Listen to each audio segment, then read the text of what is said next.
In 1915, the world was built by calloused hands and unbreakable hearts. Men worked the fields, women raised families with courage, and kids dreamed under skies filled with hope, not screens. Fast forward to 2026. Comfort replaced courage. Attention replaced purpose. And truth, it's buried beneath filters and algorithms. We went from creating the world to scrolling through it. So what happened? What changed between then and now? Let's find out. 1915 was a different universe. People didn't chase comfort. They chased survival. Every sunrise meant work. Every breath carried purpose. Men woke before dawn, not to check notifications, but to feed their families. There were no shortcuts, no easy options. Life was raw, real, and demanding. But that struggle, it built character. A man's word was his signature. A handshake meant more than any digital contract. Communities stood together because they had to. When someone fell, others lifted. When storms came, no one ran, they rebuilt. Pain wasn't avoided. It was respected. It taught resilience, patience, and pride. Families gathered around tables, not screens. They talked. They prayed. They looked each other in the eyes. Kids grew up watching strength, not scrolling weakness. Dreams weren't about fame. They were about building something that lasted. And while life was hard, it was real. They didn't have much, but they had enough, because enough wasn't measured in money. It was measured in meaning. Fast forward a century, and the world forgot what meaning feels like. We traded sweat for comfort, depth for distraction, and truth for convenience. Now, people chase validation instead of vision. They seek followers instead of fulfillment. And while we live in the safest, richest era in history, we're also the most lost. The question isn't what we gained, it's what we lost on the way here. 2026, the age of innovation, connection, and endless comfort. We've built machines that think for us, apps that speak for us, and worlds that exist only on screens. The impossible became possible, but somewhere along the way, the human got lost. Today, people wake up not to live, but to perform. They open their phones before their eyes have even adjusted to the light. Scroll, compare, envy, repeat. We've traded the simplicity of living for the complexity of pretending. Everyone's connected, yet no one truly feels seen.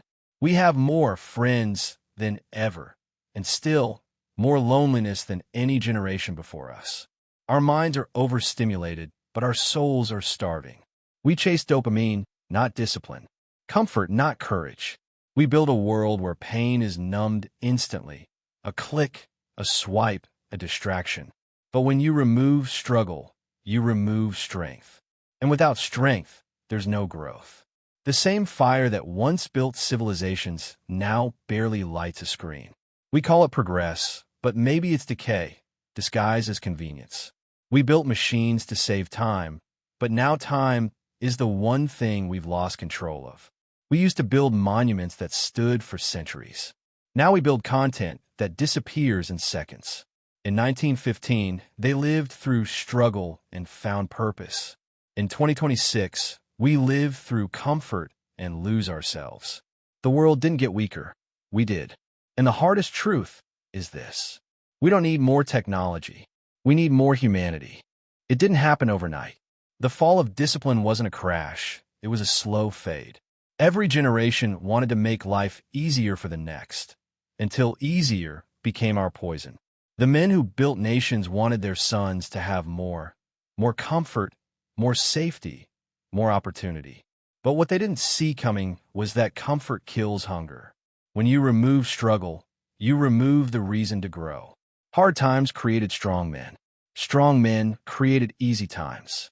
Easy times created weak men. And weak men create hard times again. That's the cycle. And 2026 is the perfect example. We don't raise warriors anymore. We raise worriers. We don't teach sacrifice. We teach self-expression. We don't value discipline.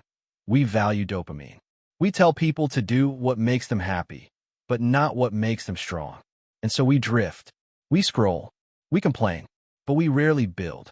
In 1915, men worked till their hands bled. Not because they wanted to but because they had to. Duty was survival. Honor was natural. Now people quit when things get hard. They call it protecting their peace. But peace without purpose is just emptiness with a new name. We built a society that worships comfort, but comfort never built anything worth remembering. Every invention made life easier, but also made us easier to break. The tragedy isn't that we forgot how to fight. It's that most people no longer believe there's anything worth fighting for. But here's the truth. It's not too late. The same fire that built 1915 still burns inside us. It's weaker, quieter, buried under layers of distraction. But it's there, waiting. You can feel it in those moments when comfort feels empty, when scrolling leaves you hollow, when you look around and think, this can't be all there is. That's the ancient part of you waking up, the part that remembers what strength felt like, the part that refuses to die in silence. We can rebuild what we lost, not by turning back time, but by remembering who we were.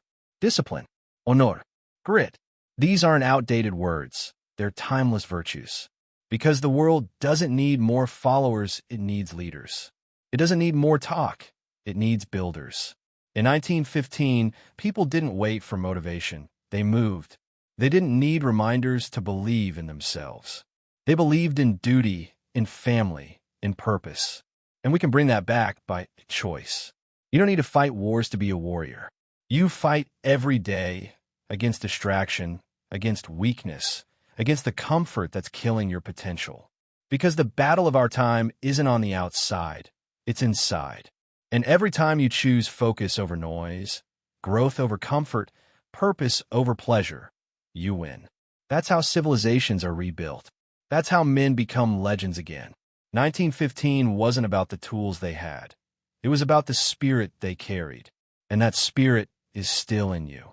Maybe we can't go back to 1915, but we can bring its spirit forward. The courage, the responsibility, the hunger to build something greater than ourselves. Because the truth is, every generation gets a choice. To continue the decay or to restart the rise. You have that choice right now. To stop being another distracted spectator and become a builder again. To wake up before the world does. Not to check your phone, but to check yourself. To do something hard every single day. To live with honor when the world tells you it doesn't matter. To lead when no one's watching. To be the kind of person your ancestors would recognize and your descendants would thank. You see, strength isn't found in a different time. It's found in the decision to stand up in this one. The same sun that rose in 1915 still rises today. The same wind that carried their dreams still moves through our streets. And the same blood that built empires still runs through your veins. Maybe the world changed, but you don't have to, because history doesn't remember the comfortable. It remembers the courageous. So rise. Be the spark that reignites what we've lost.